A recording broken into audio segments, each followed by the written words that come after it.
Welcome to the Rugby Bits podcast. We're here after the third week of the Six Nations. We have surprising results that have happened over the weekend. We had one URC game also that Kooks attended and was able to celebrate the return of his Sharks, but probably in a negative way.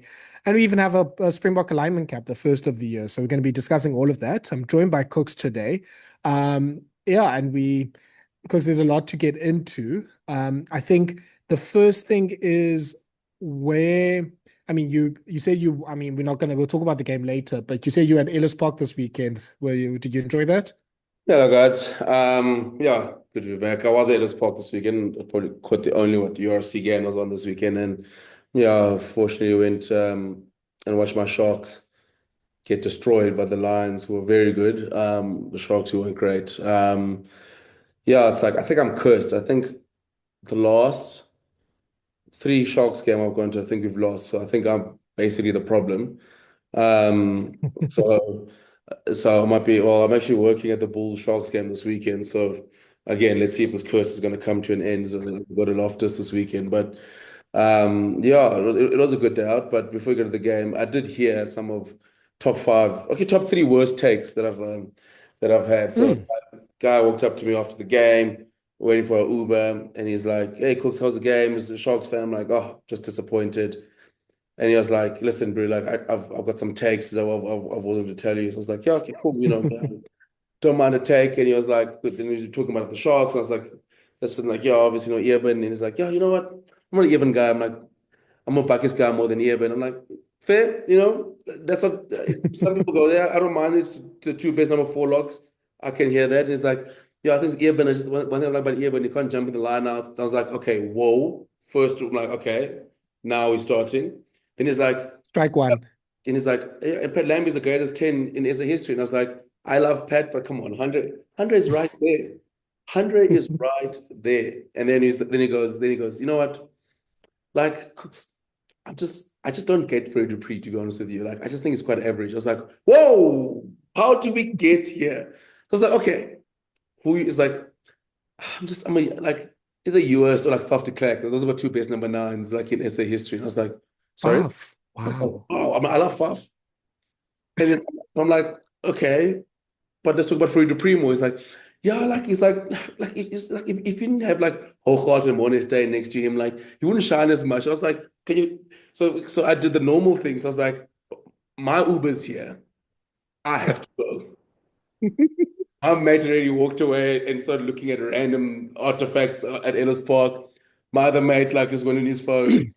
Just, just that's not a bad take for there. I don't mind the players in there. I just like I can't live in a world with I can't talk rugby in a world with their Fruit Dupree's average. I cannot talk rugby with them, Thala. I cannot. I thought this guy was going to come with like a Michael House angle and say, no, he's a Shaw McLeod fan or Pat Celia should have got more Springbok caps or something. This is shocking in many, many levels. Oh, So, yeah, I didn't expect I don't know if Faf had stands like that. I'm here for it. I'm here for the Faf stands, but like, just don't need to bring down my guy Fruit Dupree. Like, we're lying to each other now. You see, again, so when I get this text, I'm like, "You're lying." Like, that's what I'm going to say to you is like, "You are lying." I yeah, I can't beat that. I need to hang out in places where I can hear the worst takes that you can hear. Clearly, I'm not doing a good enough job. Cooks, let's start quickly. Let's first start with the alignment camp that was announced by Rassie Rasmus. So it's 49 players. They're going to go basically into like their first in-person camp of the year. It's basically all the local base players. They'll do some boardroom work to shares to release this year in terms of, and then they're going to do some. Just watch your mic, Thala. Your mic is fighting you again. Let's testing. Sorry about that. My For the viewers and listeners, my real job here is making sure Tyler's mic's working. That's actually what I get. That's the real reason I'm on Rugby Birds. It's like, Uh, there you go. Said it's fine. Okay, so 49-man squad. Biggest news I think is Frans Malherbe is back. Yeah, I think that's one too. Like it almost feels like the forgotten hero in Frans Malherbe obviously said that terrible injury where he's basically been out since the World Cup. And yeah, it's going to be nice to have a look in. Hopefully, this means that we might see him as the season goes by. I don't think he'll be ready to play for the Stormers yet. Yeah, I mean, it has been a tragic a couple of years for good old France, but it's nice to know that he still feels like he can still go. So yeah, very, very excited to see France in the mix, and hopefully we'll see him back. Never mind seeing him back in green and gold. Just we nice to see him on the rugby field again. Yeah. No, we saw with Kitshoff, like just that opportunity to be able to retire on your own terms at the very least. I'd love that for Malherbe. Obviously, I'm not sure what your friend would say. Maybe again, Pat Cilliers' his guy, but I'm sure he's most people's consensus best tight head the Boks have had at least in the last 30 years. So it'll be great if at least he can come back for the Stormers. But that's a good sign that he's back in the fold. And then basically a lot of young players. So lots of the Junior World Cup winners, so the likes of Riley Norton, Cheswell Euster, Spusetum Nebelele coming in. There's some under 18 players that are coming, like Kai Pratt and Marcus Muller. And then sort of the recent graduates, the likes of Hashim Peed, Batubele Hlekani, Yaku Williams coming in. You have Manny Chituka and Paul de Villiers who have been in great form. So funny, Zachary Porton it's his first camp, but he's obviously got a few caps with the Springboks already. So I don't know how he sort of missed that last year. I guess for me, the main names that stand out, it's the loose forward additions are interesting because I think you've almost got like a next sort of like 5-10 year sort of plan here. Like Paul de Villiers has been fantastic. I mean, he's also a former under-20 captain. He's been a turnover machine. He's been so good for the Stormers. He's, I think, a big reason why they are back on top.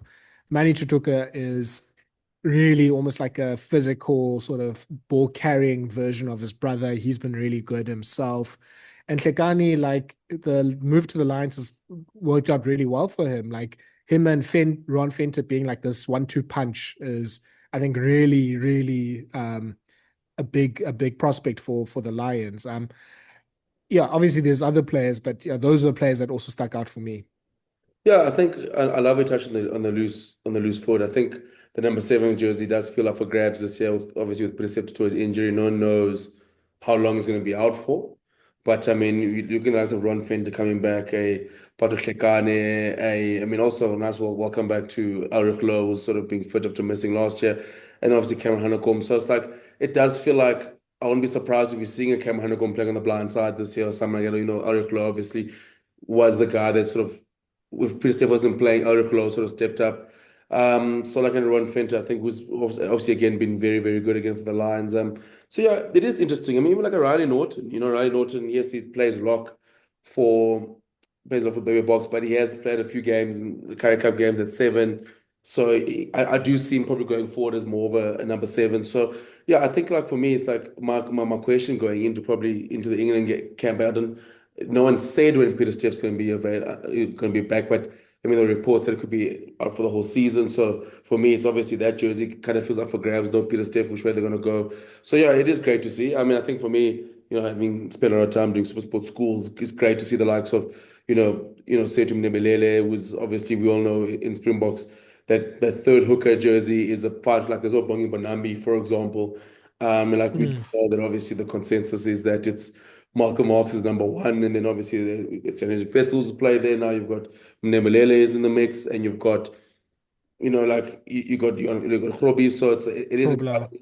And I mean, look at like Mnemelele now actually signed for the Sharks, so maybe that's going to obviously get more game time. So yeah, so I mean, it is interesting seeing those youngsters. Kai Pratman, for those who know, he is a absolute behemoth of a human being. He's probably like Volko Low light, like the 19-year-old version of Volko Low. Like he is massive. So it is great. I mean, some of the guys haven't even made their pro debuts, like for their sides, like in Kai Pratt and Marcus Miller. But we'll get to the backs now. But yeah, I think the forwards is exciting. Like I'm very happy for the manager Tuka, Paul de Villiers. I think Paul de Villiers, there is no more space in his cupboard for man of the match awards.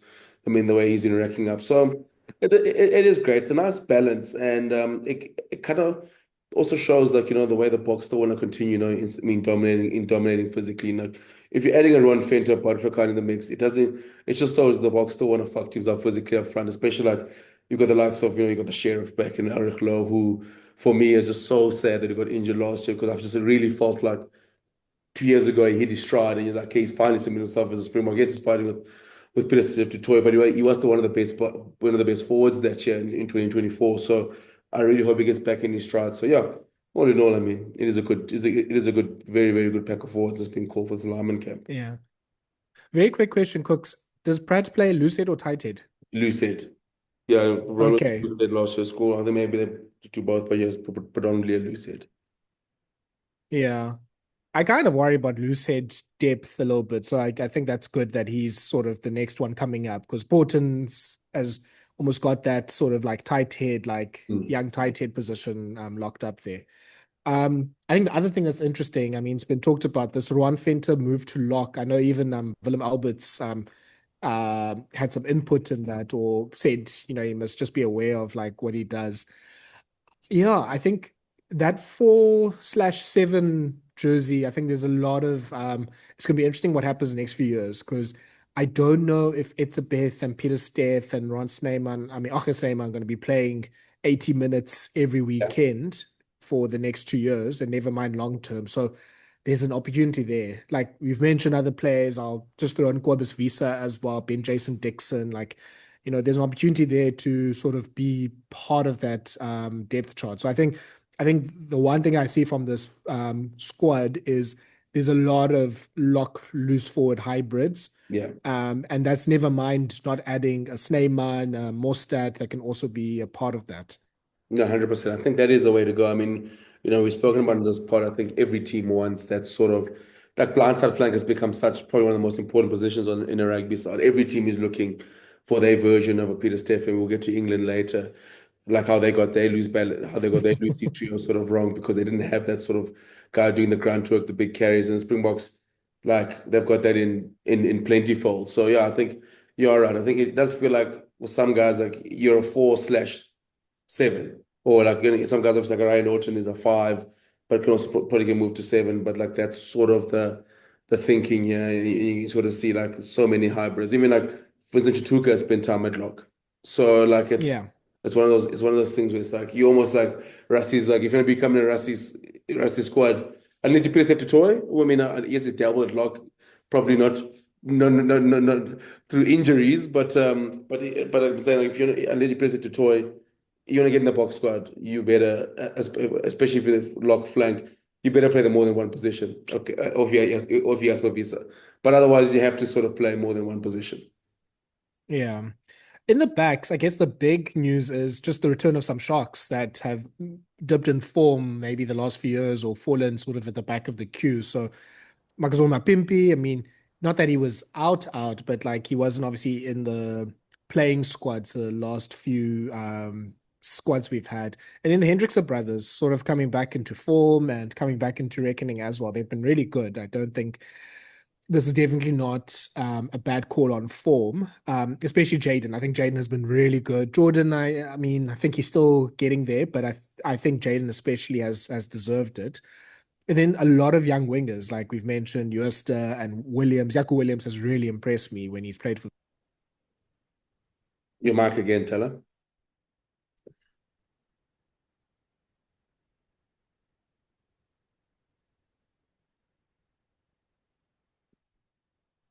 One thing about rugby, but what is it? I had a laptop issue for about a year, and then our Tyler's got a mic issue. It's like rugby bits is always known for our issues, laptops, mics, keeping it real. Small technical issues. Many people know something that. Yeah, but Cook's basically, yeah, just talking about, I guess, some of the, I mean, maybe not on Saturday, but the Sharks players that have returned into the fold here.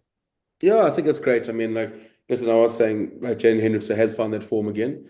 Yeah, sort of went just went in a dip in bad form. So it's nice to see him get back in the mix, or getting back to the form he was. Yeah, I mean, it is great. Like my pimp is back. Jaco Williams, he's been great. I love you mentioned like, you still got the likes of, US, I mean, and the youngsters who is just like he's phenomenal. I think he's going to be brilliant whenever he gets a chance. I mean, he's basically the next batch in that Colby, Orense mold. But yeah, the Sharks guys, it is great to see them back in form. and great to see them getting their chance again and being in the mix. And yeah, like Thala, I mean, if you go across the whole, like a lot of young wingers, which is exciting. You know, Jaco Williams, Chezo Jooste, Seb de Klerk gets a reward. Who's been in good form as well. Probably not getting the plaudits, but he's been in good form as well. Then you look at like the likes of like Quan Horn. Quan Horn is probably the unluckiest man probably in rugby. I mean, that has been fantastic at fullback, but when you're sitting behind Damien Willemse and Abdel Lafasi, it's a tough place to be. But Yeah. Quan Horn has just been knocking on the door, knocking on the door. He's been in good form, so it is nice to see him in that mix. And I think obviously, like seeing Marcus Miller is great. I mean, like one of the best schoolboy player last year. Had a ridiculous year. I mean, it was a ridiculous 2 years for Parkham.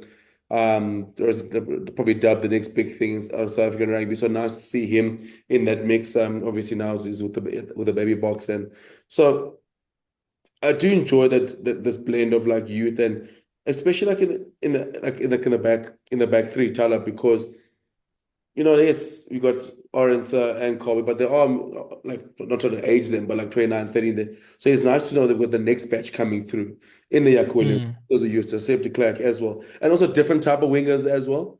Like Tezo Jooste is fantastic, but he's an out-and-out finisher. Jaco Williams is a bit of an all-rounder, also incredible pace. Seb de Klerk is just absolutely hardworking, runs like an absolute bullet train. Like it's so different to what you're getting from Jooste and Jaco Williams. So and then obviously you got the experience of Mapimpi in there. So yeah, I think I really, really like the squad. I mean, and the balance you have there. Yeah. And I think especially with the two young wingers, they're really good in the air. And we've seen the Six Nations how important that is. The other final announcement is the Boks also released a few fixtures, I think, the last week or so. And they announced they're going to play the Barbarians in Gqeberha. So if you've been complaining that you're not going to see the Springboks, at least you'll get that match in PE. There's a match against Argentina and Australia added into the fixture list. So there's 14 games that the Springboks will play next year. I mean, this year, sorry, later this year. So that's a mammoth season. It has the rugby's greatest rivalry series as well. It has the Nations Championship. I mean, Rassi has always said this year is about managing the squad. So I think there's a good chance that 80% of these players are going to be playing multiple test matches this year. Yeah, 100%. I mean, great for Gqeberha to get the Barbarians game. And yeah, I think that's always the one that's sort of outside the test window, it's not for caps. So I won't be surprised. Like, yes, we'll see if you guys get some game time, but I'm sure Rassi, whoever's not playing, I don't know in the URC finals if it's at weekend or weekend before, but I'm sure Rassi will want most of his sides sort of having a bit of a head out before we play England the week after. So it's going to be great. I think for Rassi, to be honest with you, the more tests, the better. It's more chance to rotate players. For Rassi wants the Springboks to be a domestic side. Guys, let's play 20 games. I'll release you to your clubs and come back. So I think the more tests, the better. I think for him, it sort of allows him, especially this year, sort of to have a big crack for the Nations Cup, big crack for the All Blacks. And then obviously then you still got games like, Wales, but like Wales at home. And then obviously like we can rotate players and obviously and give them a chance now maybe when you play against the Wallabies in Perth. And like you can still sort of like maybe give other guys a chance and resting players. So I mean, obviously I don't want to rest players, but like have a look for guys for next year, building depth. So I think it's a win-win for Razor. And my only thing, Thala, before we go into this Barbarians game, so I see obviously Scott Robertson and Felipe Contepomi, and so Argentina playing a game like the weekend after. Like Argentina in the Nations Cup, so Contepomi just comes to Africa and go to the Barbarians for like 2 weeks. I'm like is Argentina playing the Nations Cup? I'm like, are we just not? I think they're playing 2 weeks. The Nations Cup is 2 weeks afterwards. So I think what Contepomi is going to do is anyone that's not playing like a final, it's basically going to be an Argentina squad with your Andy Goods and those sort of old players coming to the Copperth. It's like a mini trial run. Like just be like Razor. Basically Razor is auditioning for like to be the one of the assistant coaches for Argentina next year. So like have a look at these guys. Let me know what you think about these guys who are playing in the final. Let them have a crack against South Africa. Yeah, this is basically Boks versus Pumas trial run. This Barbarians game. So Boks versus Jaguars. Jaguars are back for one more run. Disguised in Barbarians. Pretty much, yeah. No, so I expect pretty much all the home-based Pumas are going to be there. You know, the young players like the Picados and those sort of players that have been coming through. Maybe some players that haven't like made it to the finals of the Prem or the ORC. And I mean, the top 14 is still at round 16 then, so they won't make it. But yeah, so I think that's the thinking there. And for Razor, I mean, I saw there was a sneaky rumor about him joining the Springbok coaching setup. So, yeah, I think there's definitely going to be some sort of like rumors about Razor for the next few weeks. So I think that will be expected there. Cook, just go to the Six Nations. I think the big result this weekend, the game at Twickenham, where England lost to Ireland 21 points to 42. An absolutely dominant performance from Ireland. They scored 5 tries. They were able to really control the game. And just 2 weeks ago, Cooks, I think we were all talking about England being this team that is on its way to a big match in Paris for hopefully a Grand Slam, a big match in Johannesburg, and those 2 away games to like sort of define or put the standard for England. And now they've lost to Scotland, they've lost to Ireland at home. What is going on? What's wrong with England right now? Yeah, we went from the Bok game is going to be fantastic for England. Test themselves. Maybe like this is where they want to be come the World Cup next year too. Can they just beat Italy? Okay, beat Italy. I think geez, a lot's gone wrong for them. I think again 2 weeks in a row, Steve Botha's got selection very wrong. The loose trio balance was just off. Yeah, I just don't think you can go in a test match without like a Guy Pepper. Someone will get like 3 loosies. They kind of felt very loose. I mean, Ben Earl like carried his might out. I mean, but yeah, I just kind of felt like the balance was slightly off with England. And then like listen, England did have chances as well. George Ford chose the worst day to have an absolute stinker. 2 missed touches, two kicks for touch, and then they just never felt like they got going. But listen, in saying that, Ireland were absolutely brilliant on the weekend. They made their own sort of statement of going, "We're not done yet." But if you're England, yeah, it's a tough place to be because 2 weeks in a row defensively, it's not been great. And the old problems they had sort of when it was last year-ish, started last year, 2024, where they just felt like they couldn't stop anyone and they just felt like all space were not wide and and also thought Ireland just also just bullied them as well. So yeah, it's a tough place for England to be. I mean, like, you thought like an Ollie Lawrence would make a difference. He was poor. And again, the Ireland, if you're outside centers having a good game, it's going to be a very long outing for you. But yeah, England, I just think now it's actually more questions than answers. I thought maybe last week was the blimp, because Scotland always comes up for England, but now that's at home. Morrow's 100. That's an absolute hiding at Twickenham. The 21 score, I mean, the last try kind of flatters the scoreline. Ireland should have put more tries and gotten a 50. So I just think, yeah, like the Lucy's and the squad, I just feel like with Borthwick now, he's sort of caught between a rock and a hard place of going, all right, do I put the Guy Pepper back and go back to my finishers, or maybe do I add an extra backline player, then make it a 5-3? Because it's 2 weeks in a row now where it feels like even the bench sort of wasn't great, and sort of now like that balance seems really, really off. Cowan Dickey as well, like at the George thing. I mean, Jamie George is retiring this year, and you pulling Cowan Dickey off in the 30th minute. So when George goes, where are you going to go from there? Like, these are the questions. I mean, if Cowan Dickey's not chopping people's knees off, like, what value is he adding? So, like, those are the sort of things that they're going to have to sort of figure out. And yeah, just like, it just for me kind of felt like they got back into the game. Tyler, like, they got their tries before half time. You think, okay, cool, maybe they can, and they just came on the second half, and Ireland just didn't give them another sniff at all. And I still think that England doesn't have a plan B when they get punched in the mouth. That's the sort of thing. Like, they feel like they're like flat track bullies as well. Great when they're on top, and then when they get on top of you. But as soon as you exert any sort of form of pressure on them, they sort of seem to crumble like Scotland did in Ireland. But the difference in Ireland and Scotland is Ireland is the better side. Ireland, when they got the momentum, they were never letting England back in that side. And it was Scotland don't give them a chance to do. Ireland just would not give them another sniff again. So that's my thing with England. Is like, it's a selection. There's no plan B, and like it just does feel like a side that is proper flat track bullies. Yeah, I mean, that's a long laundry list of things going wrong for England right now. Like in their selection, tactics, kicking game, line out, ruck, tackling, defense, attack. Like pretty much everything except for the scrum is not working right now for England. And yeah, I don't even know where you can start with that. I think just to mention, like, England's been kicking progressively less the last few weeks, which was a bit weird. You kind of get it with Scotland because they fell like 3 tries behind after 20 minutes, so they kind of had to keep ball in hand and try sort of to chance their arm. So that makes sense.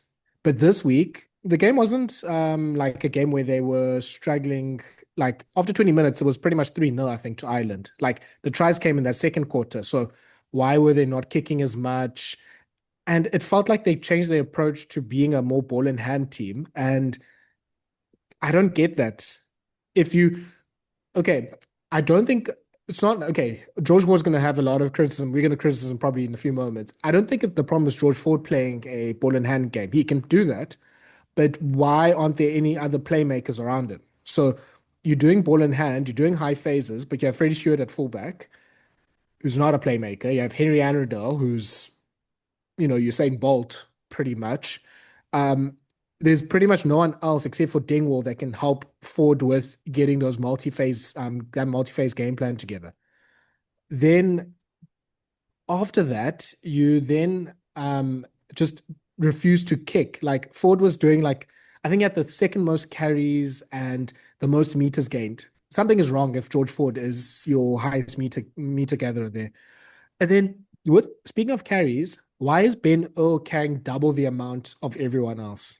Like the balance is wrong. And I think Borthwick has been able to ride on this, like playing the 3-7s and having that game plan. It's stopped working. And Ireland, especially, I think they were really smart in having 3 locks there. They really contested and targeted the England line out, dismantled that. And they were just better than them in the rucks as well. So again, let's maybe go through a few of these things. The loose forwards, yeah, the 3-7s don't work, especially when you're playing, I guess, one of the other top 5 sides. They need to, I think, one, try find a 6. They've been struggling with that. They tried, back, I mean, 2 years ago, they tried Ethan Roots, they tried Chandler Cunningham South. I think they need to go back to Cunningham South and just give some balance and someone else carrying the ball except for Ben Earl. So you can maybe go Cunningham South, Curry, and Earl, maybe at the start. You have Pollock coming in as an impact player. Like, even off the bench, Pepper and Underhill were bad. Okay, Pepper especially. Underhill was not too bad, but like Pepper was really bad off the bench. So maybe he's not a finisher. Yeah, so the loose forward balance isn't working. They've been getting their butts kicked in the turnover battle as well. And that's not only the loose forward's job, but I think they conceded 11 turnovers against Ireland. It was like 8 or something like that against Scotland. And they only got, I think, 4 in total in the last 2 weeks. So Pollock, Earl, they're not actually making sort of that many turnovers. So yeah, I think that just shows it's one of the many problems there. Yeah, especially like if you're gonna go with 3-7s, you at least want to win the turnover battle game, right? I mean, that's why you want to have sort of like 3 fetchers, and obviously Ireland, I mean, is one of the best ruck sides, but again, still, it kind of felt like England didn't put any pressure on Ireland at ruck time, and yeah, I think like again the balancing is like yeah, they definitely need. We were talking about now the importance of a very good blindside flanker. Just to put a grunt, like Ben Earl is a great ball carrier. I do like his ball carrying, but I think he carries better when he's coming off in the second, so the second wave after someone like a Pepper or say Chandler Cunningham South have a good day. They're getting momentum. Someone's doing the grunt, and I feel like yes, you can have him carrying 20 times, Ben Earl. It's probably you probably prefer having him carry 20 times as opposed to when he really hurts is when he's carrying 10 times, 8, 9, 10 times. But then like there's line breaks in there because the game is sort of open up because there's someone else getting over the advantage line, and that's what they weren't getting anywhere else. It's almost like Ben Earl, can you get us over the advantage line, and then we're going to try to do some fancy trick plays with Pollock out wide. So that's sort of like what they need to sort of figure out. Also funny enough, like we talk about them losing, Kai Pepper. I think it does feel like Tom Willis is also a big loss as well at 8, having an outlier Yeah. 8. I think that's also a big one. So like that balance now is gone. Like not only don't you have a recognized sort of 6, but you have an 8 as well. So you can minimize that last year when they had sort of Willis there, then you're gonna have Underhill and Earl. You can even have Curry in at 6 and Earl at 7, but you still got someone there that's got a bit of bang. So that's for me, that's a frustrating part if you're England, like, yeah, Pep wasn't great off the bench. So it's like, okay, now who do we go for? I think that's something they need to sort out. And yeah, just do you go George Martin there as well? We've seen him have a crack there as well. So it's one of those things, but they have to figure it out, Tyler, that because it's 2 weeks in a row now. It feels like they sort of that balance has been off, and then like an Underhill wasn't great last week against Scotland, and then you sort of make that change, and then Curry was very quiet. Earl was industrious. Pollock, like it's a weird one with it, like obviously, like I think he's trying to still define his role, and then he's trying to define what role they want to do. Yes, it was his first start. Like it does feel like it's kind of at the moment he's still a bit off the bench. I do like when they use him out wide. I think that is where his strengths are when he's Yeah. has that free. But the problem is like the role that Ben Earl plays normally is a role that Pollock probably should play, and the role is probably very good at. But again, you got Ben Earl there, so kind of Pollock feels like he's got to wait his time. So they got to sort that out because they got Italy coming up next, who they will put pressure on them at breakdown time, and they've got Italy's got obviously yes they lost 2 games, but they do have very very good loosies and a balanced loose forward where you like they'll be like licking their lips going, we can get after these guys at ruck time. And it has got a good scrum as well. They'll want to throw numbers at their line out time. But because you're right, if you're going 3-7s, your line out is going to suffer. And Ireland aren't the greatest of line out teams. I mean, yeah, okay, like we know they've struggled there in that department. But again, if you have 3-7s there, like unfortunately that you are sacrificing height in the line out. And then obviously then if you can't get momentum, if your main jumpers are being in trouble, now you're dealing with McCarthy, you're dealing with Ryan, you're dealing with Earl. I mean Ty Burn, sorry, like those are 3 fantastic line-out jumpers, especially someone like Ty Burn who's incredible at competing, and James Ryan. Welcome back, James Ryan. So, yeah, I mean that's like you said, that's if you're Ireland, if you're England, the 2-week camp. I mean, I'd hate to be in Baltic now trying to figure out the selection for the next week because I don't know what he's going to do. Like, is he if like it looks like a guy who can just go make 8 changes again next week, and Yeah. or like is going to go back to what worked for those 12 games and go like, yeah, maybe the Scotland game was a bit of an anomaly, and then maybe let's go back to try and test and maybe fix a few things. Or so that's going to be the interesting thing. Yeah.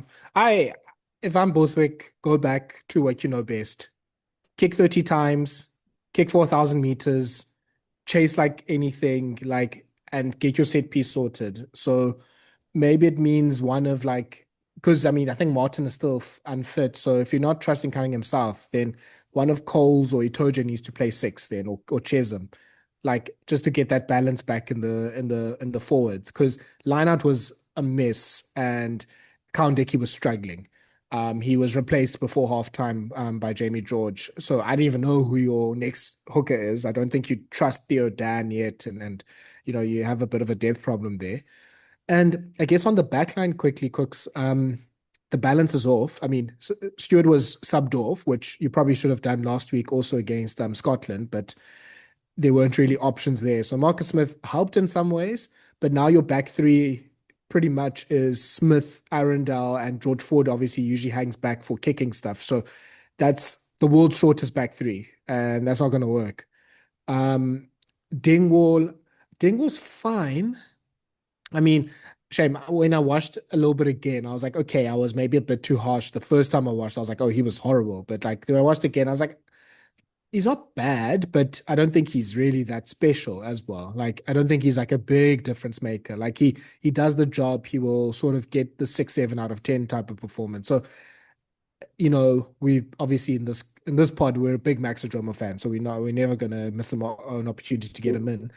And yeah, I think you need to stay to the kicking game, and then sort of that ball you win from like chasing and scraps and all that sort of stuff, get a Jomo and get Furbank to help, whether it's Ford, whether it's Finsmith, whoever the 10 is, and then be able to really sort of have some better execution in the 22, because their 22 execution has fallen off a cliff. Like, it wasn't great last year, even in their winning run, but now I think they got 1.5 points per 22 entry, which is poor.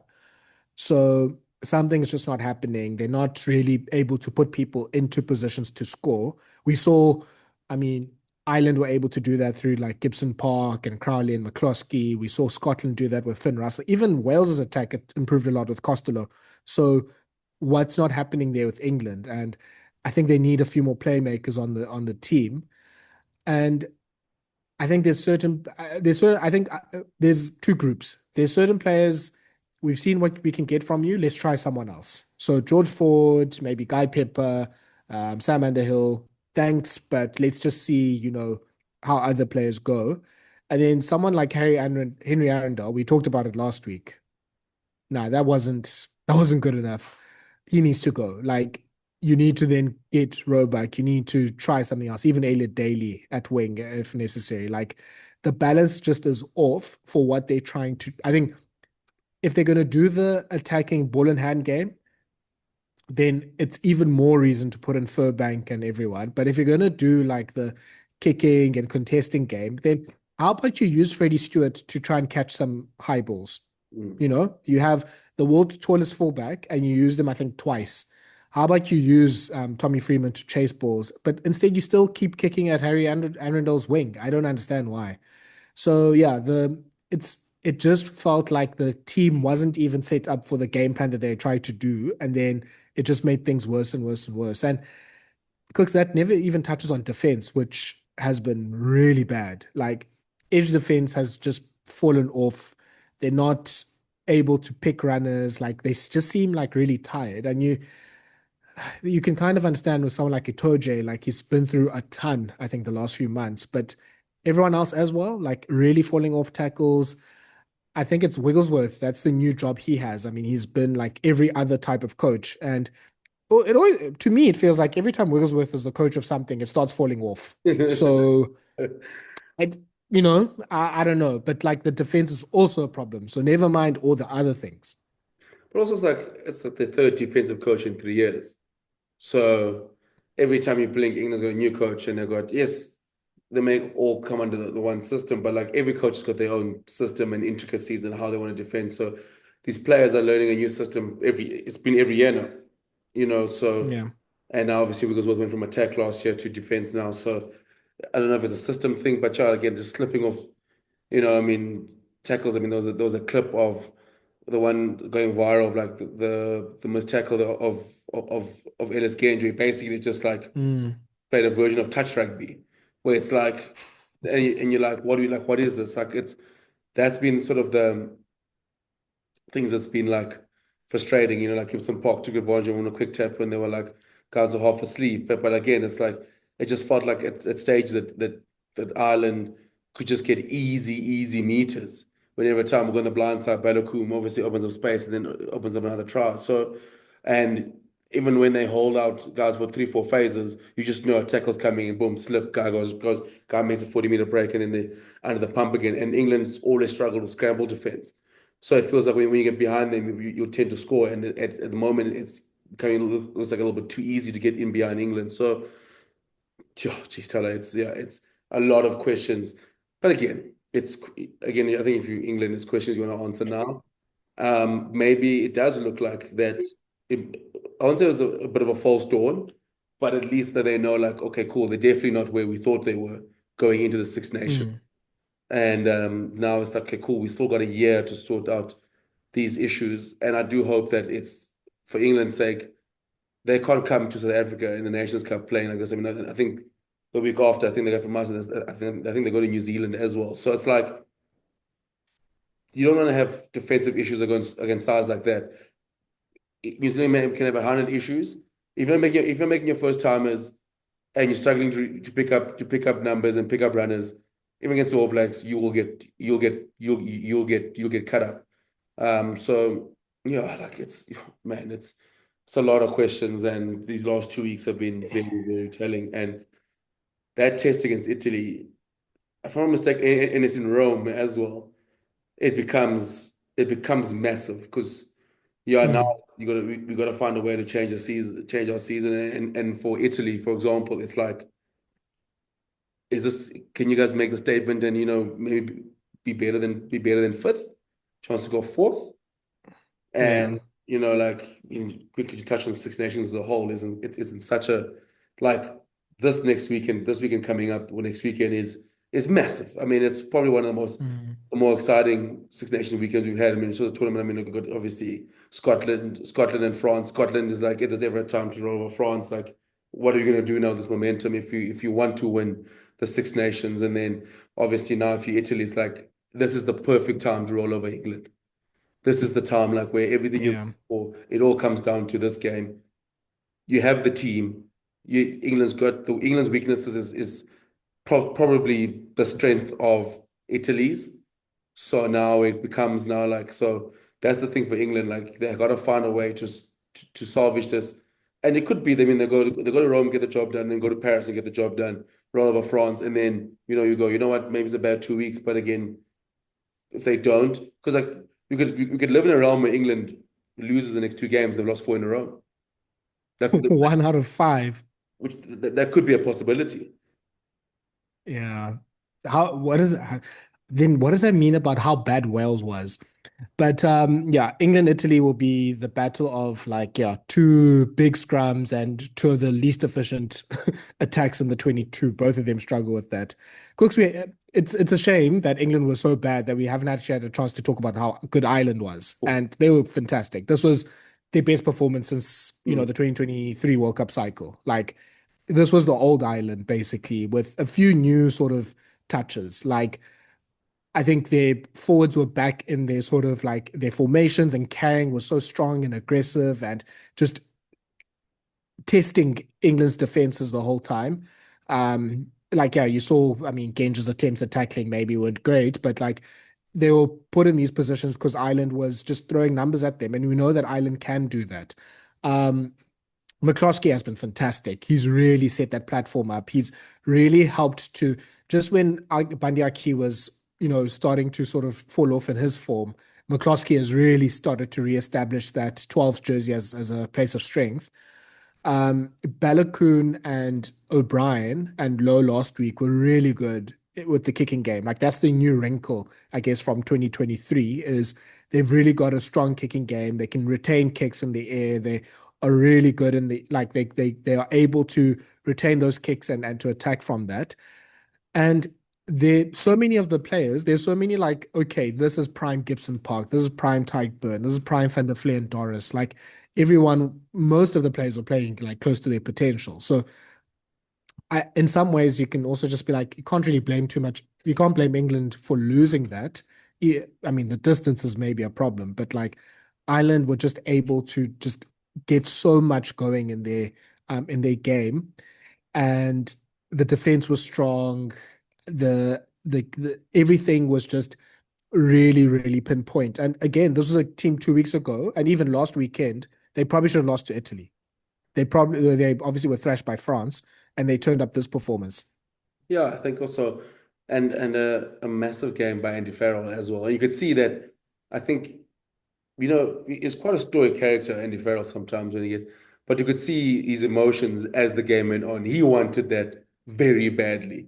And it felt like for him, the Ty Burns, the Van der Fleer, the Gibson-Park, those guys, it felt like we're still here.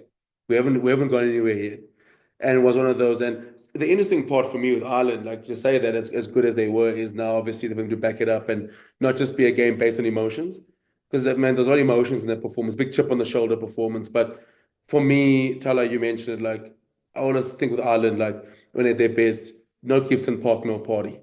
Yes, as good as you have the Gibson, the Tyber and the pack and the backs, Gibson-Park was operating on a different level. I mean, that was the Gibson-Park we know that's probably been a top 3 scrum off for the last couple of years, and he was fantastic. Crowley was good, and then McCloskey. I think he's made that jersey his own now. I mean, he's playing like I'm the starting number 12 now. Like wherever Bandiaki is, he can stay there. It's like it does feel like, and yes, like and I know what he's been waiting for his chance. He's 33, but it feels like he's got a new lease on life. He's probably been Ireland's best player in his first 3 games. He's been fantastic. And then, but everyone, I mean, Van der Fleer, it was nice for me to remind us why he was a World Player of the Year. Joe McCarthy, welcome back. Welcome to the Six Nations. We've missed you. James Ryan was busy. And like all those guys there, Tide Burn was back to his menacing pace. Just being a rash again. I mean, he's out rashing Murray Toja, and then like that's happening. And then he's getting stuck in, and that was great. Rob Baloucoune just also making that jersey his own. I mean, he's still got to bring back the likes of Mac Hansen. And like, that is nice for Ireland to see the differences of new guys sort of coming in and stepping up. O'Brien coming in early for James Lowe. You didn't even feel the effect of James Lowe not being there because O'Brien was that good as well off the bench. So it was brilliant, Tyler. I mean, that was vintage Ireland. And, funny enough, Ireland now, sort of playing themselves in the mix of sort of the Six Nations. And I think obviously now is France going to drop a game now? Ireland obviously they've got Wales coming up, which they should win. You'd hope so. And then obviously for them now it goes down to the last game of the tournament against Scotland, and we know Scotland just as good as they are against England, that's how bad they are against Ireland. So it depends. It's the finals is back in that mix, but just nice to see all the stalwarts sort of like. It's like funny, like yes, we're praising sort of being harsh on England. With Ireland, it kind of felt like a back to normal. Like, oh, there we go. This is the side we've been waiting for post Rugby World Cup. And last year it felt like that hangover looming over them. And now you're like this year, you're like, okay, cool. There's more than a hangover. But now it's like, okay, it's still there. It's still there. But obviously, there's still got questions they're going to need to answer. But like, man, I'm just so happy for like Stuart McCloskey. His cover tackle on Marcus Smith just kind of summed up the Irish effort, summed him up as well. I mean, to get all the way back there, not only get the tackle, to force a turnover by tackling him out, just show him in the form that he's in. And it feels like, when Ireland got a 12 fire like that, and then the pack is going, they are very hard to stop when they're in that mood. Mm. Yeah, I mean, also Baloucoune's cross cover tackle sort of going to the touch, to the corner flag, like we've seen many times with South African players do that. Like that was brilliant. Like top 4 turnovers, top 4 dominant tackles as well. Like he just had an insane game, and top 4 breaks. Like Rob Baloucoune has made that jersey his own. I mean, Kooks, again, we've always been big Ulster fans, obviously, since watching them in Cape Town. So we've always seen sort of that potential there. So very excited for those two. And I think Tommy O'Brien also just getting himself up again after a really bad game in Paris. Like he was terrible, and he was really, really good. He was the direct opposite of that this week. I think the last thing from this game is poor Andre Perardi popping his hamstring there. Like it happens from Jaco Peyper was probably the most famous one in the World Cup, but from time to time, like a referee can do himself an injury in the game. Well, I mean, like for at least Andre already got the hamstring. I mean, Jaco Peyper got a flipping torn Achilles. It can. But I just love the memes that come out. It is like my body says I've had enough. You're like, okay, like our temper got to him as well. It's like, nah, man, my body's like my hamstring's like this is way too many. This is way too the intensity is too high for me. But no, poor Andre Perardi, he'll be back soon. No, too many line breaks. Did you see Fin Baxter was hanging out with the princess in the royal box? It took me some time because I was like, no, man, this is a rugby player. I'm just not sure which one. But then I was like, oh, it's Fin Baxter. I first remember there was the classic meme when I think Prince William took their son George to Wimbledon, and you're standing there, looked like a football manager. Then I was like, you can't be this big. I first thought I was him in glance. I was like, oh man, he can't be in his 20s. England has to send out a release and be like, so why was Fin Baxter the one chosen to sit next to the princess? it's like, you know what I mean? Like we could go Johnny Wilkinson, like a legend, I mean, like you know what, Finn Baxter's the guy. And also, like, if you Finn Baxter, like, obviously it's fantastic. Like, do you think there's a part of him going like, my mates are sitting here having a beer, watching the game now, but I've got to make sure I've got to make sure Princess Kate the rules, like what this badge means to us. So like, and then they're losing is like, so we're losing because basically we've got no balance. Like, you think he went there, like, just like broke it down. I was saying, like, it's just not balance. Just our loose forwards on balance. But no, it was brilliant to watch Finn Baxter. And also my favorite is like he was like squeezed into that suit. Just like he didn't Yeah. look comfortable up there. No, he couldn't breathe. Like any one too many sort of like small pieces of like nuts or candy or something like that, and that suit tears open. Like, but yeah, it looks like Princess Kate was asking a lot of questions, probably throwing in her analysis. Maybe she's also a big Max Ojomo fan, so Finn Yeah, Baxter's able to break it down for her. So yeah, we'll see. I mean, Baxter, I don't think is playing in the Six Nations, but yeah, we definitely need to hear how he was the one chosen for to do that. Very quick one. Matt Dawson said in the like post match, like one of the post match podcasts, that the problem is because England have been so good the last few weeks, teams are preparing for them as if they prepare for South Africa and New Zealand.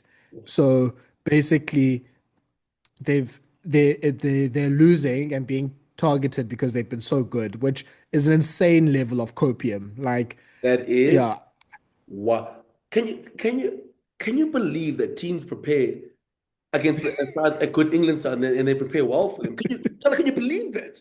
Can you believe? Like they go in the week and they be like, guys, we actually have to play well. We got to front up physically. We got to target them in the breakdown. They got a wing who can't catch. Like they actually do that, and they'll be like, "Yeah, they're planning for us." Like, well, I mean, you won 12 games recently, like, but that is an insane amount of copium. That is wow. That is like dragged from. Whew, that is a hard way to like if I was on a podcast, have you seen those memes of the guys when people say something wild in podcasts, just like pull the mic out, like that's not done, like that, pull them like sorry, like start again. Like no. yeah, we have to re-record It this. does funny enough, Look, I did see something that goes like on the English so on Twitter, it goes, England needs to go back to being unlikable and stop trying to be likable and stop trying to be these like it's good guys, good for the game. Just go back to being dicks. Like like when they didn't like they were saying like nothing like let's say like Maro Tojo, obviously fantastic leader. They're like they need like someone like when Farrell was captaining them or like Hartley was captaining them, just like they need to go back to just being unlikable again. And stop trying to be so likable, making the world like you, and but just go back to being pricks and then just being hard nosed and being horrendous to play against. Like I like that take. Or rather have that sort of Marco people. I rather have that. I think isn't that why Pollock was picked? Like just because Pollock was chatting a lot the first 20 minutes. We need more, but we need more products. Get Faz back in there. Come on, get Faz back in there. Yeah, look, after George Ford, this is the thing that George Ford does every time. He always pulls me in, and Oh, I always regret it. but like he I doesn't. was, But he'll do it over like 10 tests. You're like, no, I'm not gonna believe it. yeah, I'm not doing this. And then you're like, this is my guy. You're like, oh, every time you give him hope, and so it's when you're not, so it's when you don't think about him. Like, I don't have to worry about George Ford. Oh, and then he does that. literally 2 weeks ago with Sean, I was like, I think George Ford's the best flyer in the world. Like, he's That's proven over 10 you tests. see, you don't say that before you play against Finn Russell. You don't do that, Tyler. That's what happens. You jinx this. I I put my hands up. I was like, okay, Finn needs to prove it in Murrayfield. Finn then clearly proved it in Murrayfield. Then he just, I don't think even George Ford was that bad last week against Scotland. I was like, okay, you know what, fair enough, cool. Finn is Finn. Like, you can't do too much about that. Then he just decides he's going to pull Andre Pollard and not kick his kicks out to touch. He's going to carry the ball like Sasha and Ngomazulu without any pace or anything. Then I was like, okay, this is done. It was fun. The George Ford run was fantastic. I know Scottish Rugby is a big George Ford stand. You know, everyone knows a few George Ford stands. Like, you had your run. This was nice. Get Finn Smith back in there. Get Marcus Smith back in there because, yeah, we can't be doing this anymore. No, 100%. Finn will, I mean, I know George Ford will come back for his game against Argentina and kick 63 drop goals, but until then, let's put him in the shelf. No, I agree with you. Yeah. I mean, a team that actually can have some level of copium is actually Wales. I mean, they lost 23 points to 26 to Scotland. I mean, they did fantastically for about 50, 60 minutes. They got themselves ahead. They were 2 scores ahead of Scotland. And but credit also to Scotland, I guess. I don't think they were too bad, like gameplay wise. It just really weren't finishing chances. And then when they had to lock in, they locked in. And Finn Russell especially was fantastic. Rory Dodge is having, I think, his best run of form in the Scotland jersey, and they were able to take that game at the end. But yeah, so let's start with the Scotland side of things, Cooks. I this again, Scotland is one of those that will trick me. I'm not going to be tricked, but I will give them some credit that it's not like they were horrible. Like we've had games before when Scotland were absolutely terrible and then kind of salvage it. This time I think they were more unlucky than horrible, and then they got their act together in the last 20 minutes. I think not because they beat Wales, but for Scotland's sake, this is a game they tend to lose after a big performance against England. Like, I Yeah. think for me, what was good is that when they lock in, they locked in, they found a way to win the game. Whereas I thought Wales were brilliant for about until the last sort of say 15 minutes, and probably when they scored, they tried to go 12 to 14, 13 points clear, and then the quick knock on Mm, fell asleep, and then Scotland just wrestled back momentum when it looked like Wales had done enough. Like you're like, oh geez, Wales actually going to win this thing, and then quick kick off and the momentum changed. I think for me, Scotland, what I am enjoying about them is that compared to like England and Italy, Scotland is low-key becoming one of the best sides in the 22 in terms of entries and points. Where sometimes like they'll get in 3 or 4 times and they're always leaving with something. And yeah. and as much as that balls they got unlucky, there were a few plays where knock on here and there. But then once it feels like once again the 22, they're getting a try and they're leaving, or they're getting points and they're leaving. And I think that's what they needed in the weekend, where they got probably like 3 or 4 out and out chances, and they managed to take all four and leave there with a bonus point. Yeah, I think obviously it's second off that brilliant short kick, I mean quick kick off from Finn, and then obviously the bounce goes to Darcy Graham, and it just for Wales, it's just gut wrenching because they switched off for a split second, and literally the two flankers, the ball bounced over their heads, and like Yeah. switched off, and then once Scotland sort of gained momentum from there, and then it kind of fell over. And then also what I did enjoy about them is Thala, that the way they actually closed out the game. Once the momentum, Mm, he found a way to slow it down and just sort of suck the life out of the game because the Principality was rocking. I mean, it's not been that loud in ages. So if you Scotland, mm, I mean, I know I said last week that it doesn't matter what happens, just get the 5 points and leave. But again, yeah, I think there's a lot of positives to take. And I think also for Scotland, this bar has come at a perfect time. Yeah, the great performance mm. against England. You go again now against Wales. You dig out a game that, you like in other times you would have lost. You sort of leaving in a good place, take this break, and then sort of now you got 2 weeks now to prepare for France, which is going to be great until they get the first minute and go, let's go jouer, boys. Let's like um yeah, but if you're Scotland, Thala, I mean, going to this break, I think you see again they stuck me in. They got me because I was like, if it's the best time to beat France, it's now. Like again, we've been having these conversations. Like I think for Scotland, it's very simple now. When you win the Six Nations, you beat Scotland, you beat France and Ireland. It's as simple as that. And Yeah. and that's the two sides that they've come unstuck here. They know how to beat England. That was Italy, but they know how to beat England. But this is the one now. You want to beat the Six Nations? You've got France. I think it's at Murrayfield. France is at Murrayfield, and then you got France at home, and you got Ireland. You want to win the Six Yeah. Nations? It's as simple as that. And Yeah. and I Look, think for them, they need a England-ish another performance. Can they do that again? Can they do that twice in a tournament? Can they? mm, That's the biggest thing. Can they have that incredible performance twice? And then obviously against Ireland, then you're going sort of then it's basically who wants it more. But yeah, I think it's job done. and a great way. Sort of, sides do need these sort of wins, Thala, where you sort of win a game, Mm, you win the unwinnable game, you win a game where you shouldn't win, kind of brings you together, especially like, man, like especially for like a few Wales, who I'm sure we get stuck with them, who were brilliant. mm. And yeah, I mean, look, Trini also had to do some early subs before halftime. He got Macbeth and Williamson off just to get something changed. Like, yeah, I think that's good. I think it's both from Townsend, Borthwick. I mean, didn't really work for Borthwick, but they need to learn to be proactive with their benches. Like, Rassi has shown, like, these are the things that you need to do if you want to change games and to win. Yeah. On Wales, yeah, I think the main positives was just seeing, obviously, like you said, the crowd was going absolutely bananas. Something was working with Costello at 10. And I was watching Robbie and Will Owen, the Squidge Rugby channel, just breaking down the game, and they were saying like it's it's you can't it's not really you can't really say if it's just Costello or is it just the team and the coaching staff saying, okay, we're targeting the Scotland game. We're going to sort of do our all-out attack then and sort of show more than we did in England and France because obviously we're not going to win those games, which I can kind of see because I don't think there's too much of a difference between Sam Costello and Dan Edwards. I think they're pretty much a similar type of fly half, but they got the they got the phases going there. I mean, Reece Carey was carrying well. Dowie Lake was great. Alex Mann and Aaron Wainwright could low key be on the shortlist for player of the tournament, especially for a team that has 0 wins.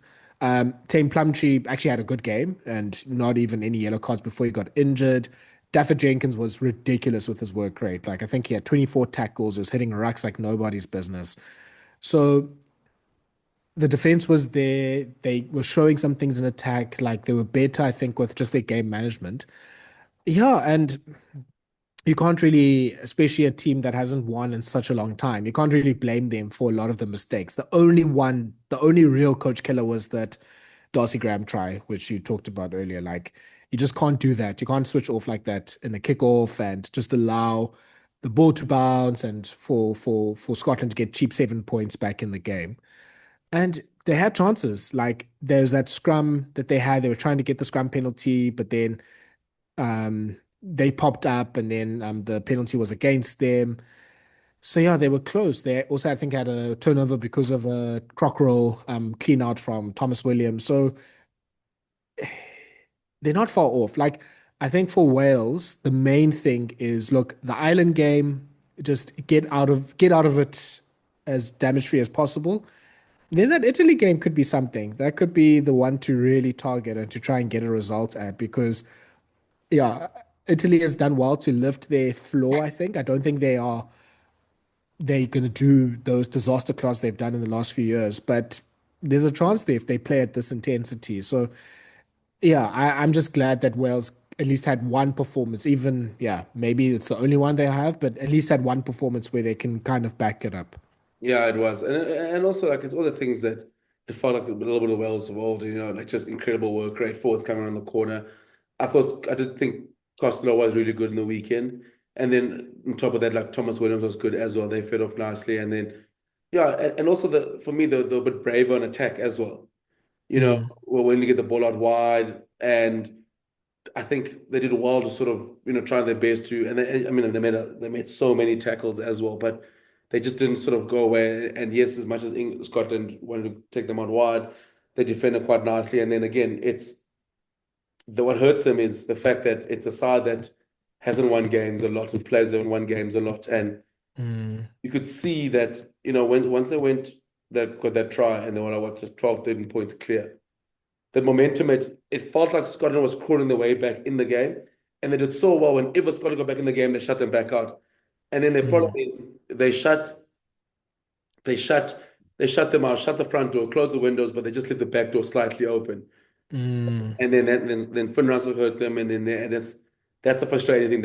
And then obviously now they go back to chasing the game. I think the hard thing for them is what they'll learn is obviously a side like that. It's sides like that, once they go down late, they find it very hard to sort of come back and win because they don't know they haven't tasted what winning is like and sort of being in a position. They're great leading and momentum was great. I mean, like, who knows? They won that kickoff. Probably they could win that game because all the momentum was with Scotland. I mean, with Wales. They had all the momentum and they had a crowd that was roaring. But as soon as Scotland got that try, everyone just it felt like, oh no, like, geez, now it's now it's like that. Now it's gone back to squeaky bum time, and then Scotland obviously managed to rest momentum and then get the win. But just a lot of positives if you are Wales. I did think they played brilliantly, and I really did want them to win. I mean, the stage you're really the underdog, and then you're like, geez, can they get this done? They're playing, and the thing for me was that they were playing such good rugby. It wasn't just like they were just like churning out a result. They were brave. The ball was getting out wide, and just hearing the Principality rocking like that. I mean, that's the loudest Wales we've heard for a while, and it was like every knock on Scotland made, every tackle will go backwards, every like turnover, every mistake, and the crowd is just going, and you're sitting there, you're like, oh geez, Scotland, like it doesn't like look like they're gonna find a way. And then as soon as that Darcy Graham try happens, you could just felt like the air's been sucked out of that stadium, and it went from that to, oh no, like we actually might lose this. And really happy for Wales. Yeah, you're right. I think the Italy one is now probably the one they target, and it's going to turn out to be a very, very good game. Yeah. Then finally in Lille, France facing Italy wearing a red jersey actually this time, which actually I kind of liked. When I saw it, I was busy watching the cricket and at a pub, and then the Polish are playing, and on the TV they had the game on. So I didn't look. I was like, oh, I don't know why they're showing France versus Wales highlights. It's weird. What time is it? It literally looked like a Wales shirt. It's Italy. Yeah, I don't mind the red. I just wish they made blue pants. Like they're gonna find a way of like sort of the pants, but I did enjoy it. But yeah, it feels like France at the moment, like this French side. I mean, like my take was with them, like number one, I want to have whatever Thomas Ramos is having at the moment. I just feel like it's like on cloud nine, but I just think with France as well, like if you're Fabien Galtier, these 3 weeks has shown why Damien Penaud's on the side.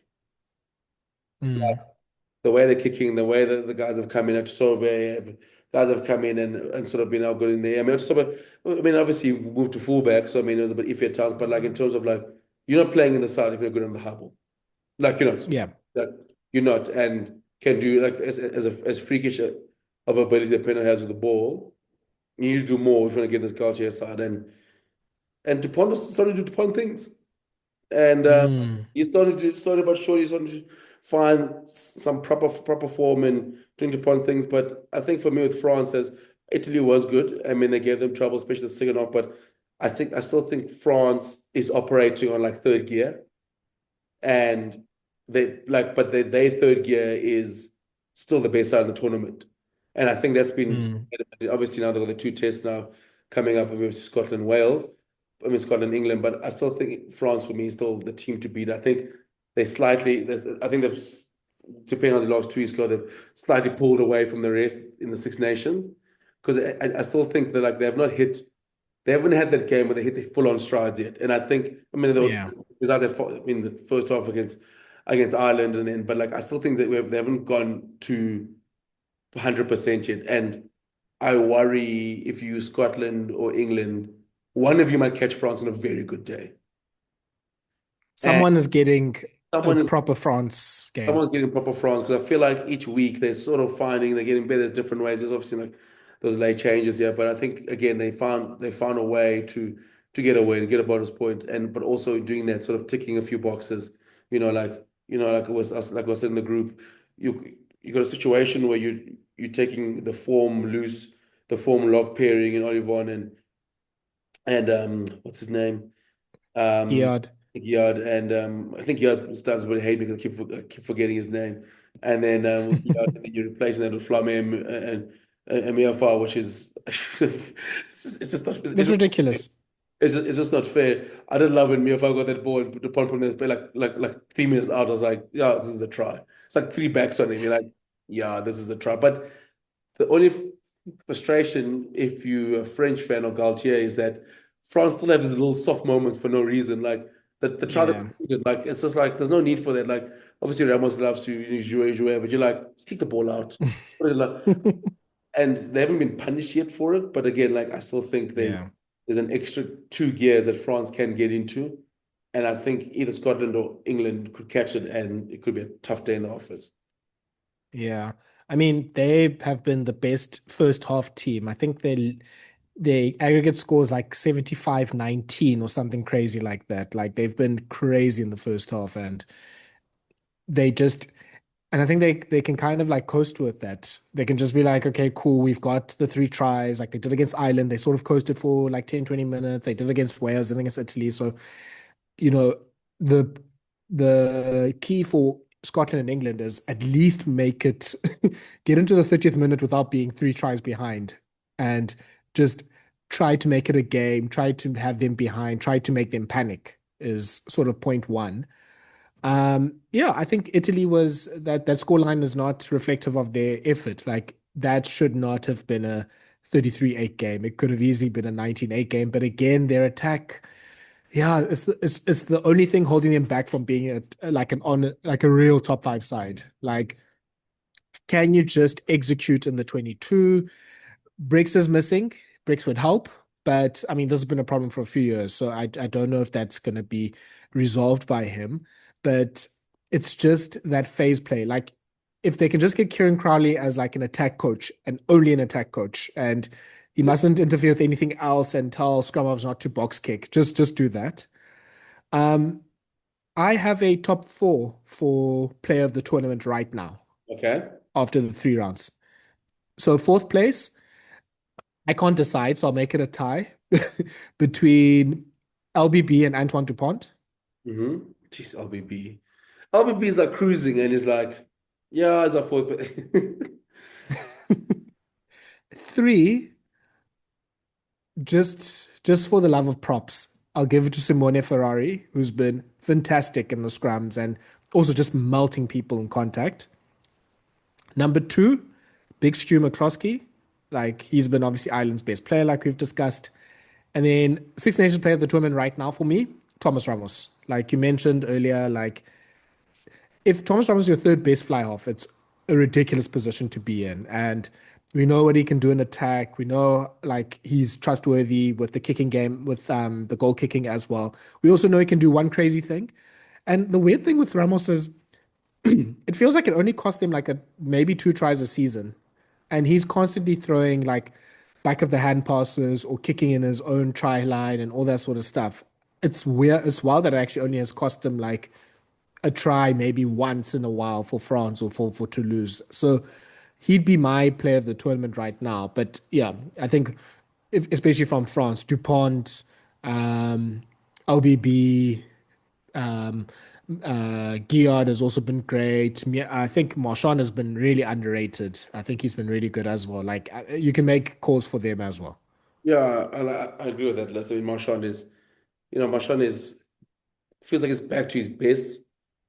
And I Yeah. mean, like when you go sort of like guys of Movako on the bench here, but like for me, Ramos is just operating just on a different level at the moment. Thala, like he just slots in at 10, and I think he's like I said to you a few weeks ago, he's almost in the level of importance as Dupont, and Mm. and that's the level that he's operating. I mean, like he is absolutely floating at the moment. Like it feels like he can do no wrong I mean, like I said, he's still got the crazy moments that make him Thomas Ramos. But I feel like his game now it's so fine tuned. He's one of the best attackers in world rugby at the moment, and also just an incredible rugby brain, which is getting better and better. And yeah, I think it's he's fitting at the moment to be sort of the player of the tournament. I mean, I think for me, Big Stu McCloskey is also up there. Just love Geared, man, and Olive One. They've been great, but yeah, but like I think overall, I think with the way the Six Nations is stacked now, it's just for France. I think if you Galtier going into this break, big pressure going into the tournament after making some massive calls. You Mm. sit there and you go, you know what, going through Ireland, Wales, Italy, and now obviously now you got to finish strong and just sit there those two and go like, listen, we can still go up a gear is a good place to be. Yeah. Finally, Cooks, let's go back to Johannesburg. We started talking about it there, but Lions, a pretty big win, actually, I think, in the URC context, beating the Sharks 34-22, getting themselves a bit more, just a bit more wiggle room in that top eight. We've talked about it before. It feels like only maybe two of the three of Lions, Bulls, and Sharks are probably going to make the top eight at the end of the season. So these games between them that are still remaining are going to be quite important. So Lions were able to get the win there. They are, I think they performed quite well. They really capitalized on that yellow card. I only watched in detail the first half, but yeah, like that the few minutes that they had, like it was funny because I mean, they had Jaden Hendricks get a yellow card for a cynical foul, and they just put the foot on the pedal. Kabaganya scores a try. Van den Berg scores a fantastic try that he basically created as well with the kick ahead for Mpeku, and sort of doing that double sort of like box kick thing. And he played fantastically. I think that was one of the best Morne van den Berg games in a while. And they just, yeah, they it's been weird with the Lions. I mean, I was thinking, this run is over for Cash, but Cash and the Lions, man, just when you think they're done, they're just able to just crawl themselves back into contention. Like, I really wanted, like, I almost okay.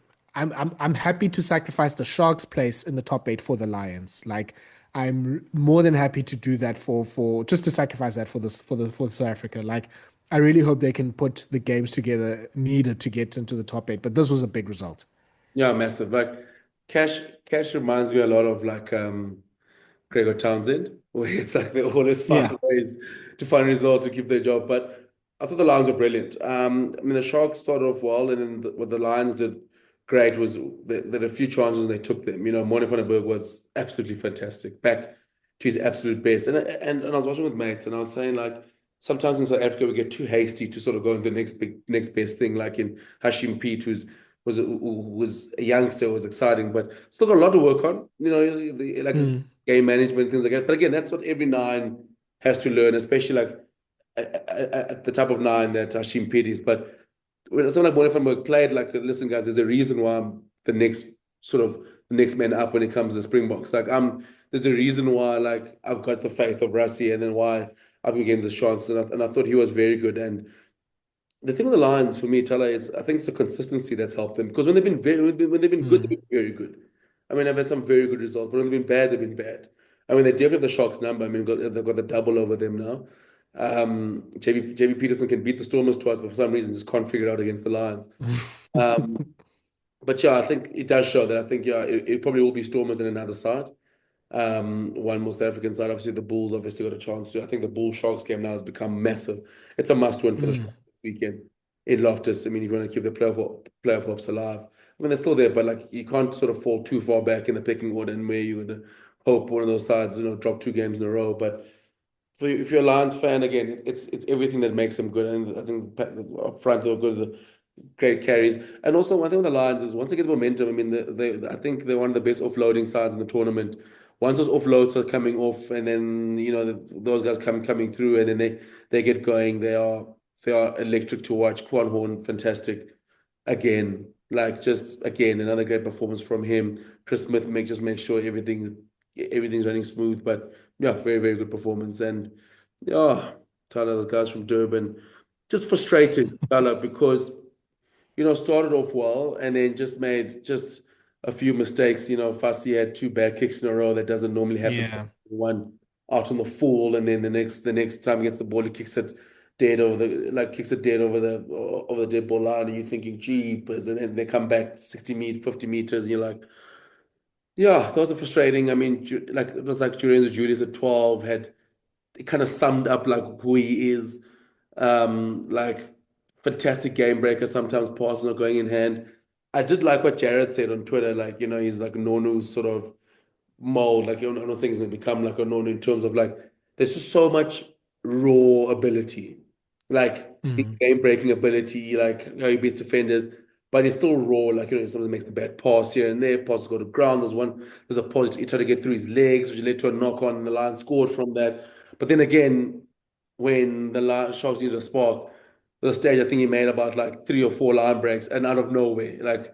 So it's one of Yeah. those, like, you can see the talent is there. Like, I think he was probably the Sharks players leaving there. You're like, okay, cool. There is a bit of hope here, but yeah, it's just frustrating. It's one of those performances from the Sharks where you just go the ones that kind of creep in, like a few soft yellow cards, and then when they creep in when they're not at full strength. Like, it's just that's the hard thing with the Sharks, is that sometimes when you're not at full strength, these are the games like this when they could win, they just find ways to lose. And then the Sharks, obviously, in the Lions this weekend took their chances, and listen, it could have gotten even more uglier, but then the Sharks obviously got the late try. Yeah. Yeah, it's the Aussie table so weird. 6 teams have more wins than losses. Everyone else is sort of struggling to break even. Yeah. Like Lions have 5-1-5. The Bulls are 5 wins, 5 losses. The Sharks have 4 wins and 6 losses, and are like still well within the playoff race. So yeah, you don't want to get fall too far behind. And yeah, we know the Sharks obviously haven't had the best season. They had to change coaches, but they're still well within contention. So yeah, the game you mentioned it. The Bulls are hosting the Sharks at Loftus. That becomes a big game. I don't think it's an eliminator, but pretty much the team that loses is leaving themselves a lot of work to do. And I mean, the Stormers Lions is also massive. Like the Lions will want to, I think for the Lions, it's a non-negotiable. Any game in Johannesburg has to be won Yeah. for the rest of the season. And the Stormers, they also need to win because they need to keep up with Glasgow and Leinster. So, one must break here. Like if the Stormers want to be in the top 2, they need the win. The Lions also need the win. So yeah, I think this weekend of yours is going to be interesting. Leinster's traveling to Cardiff, like Glasgow. Are also traveling to Connacht as well. Munster hosting Zebre. You've got, Ulster's going to Ospreys. Like, yeah, I mean, obviously all the teams are varying in strength. I don't think all the Springboks also going to be available, but this could be a very big weekend because for teams in the playoff contentions, it's like you said about Scotland last week. Win by any means necessary is basically the motto here. Yeah. Like, if you look at the Lions quickly, to all the Lions, I'm looking at their fixtures here. They're pretty much at home until they the last week they got Munster away, and the week before they got Leinster away. So it's the worst possible draw to have. But then from there, they're at home for the next. Mm. If I count here, I mean, you've got this weekend is 1, 2, 3, 4, 5. So the 5 straight home games.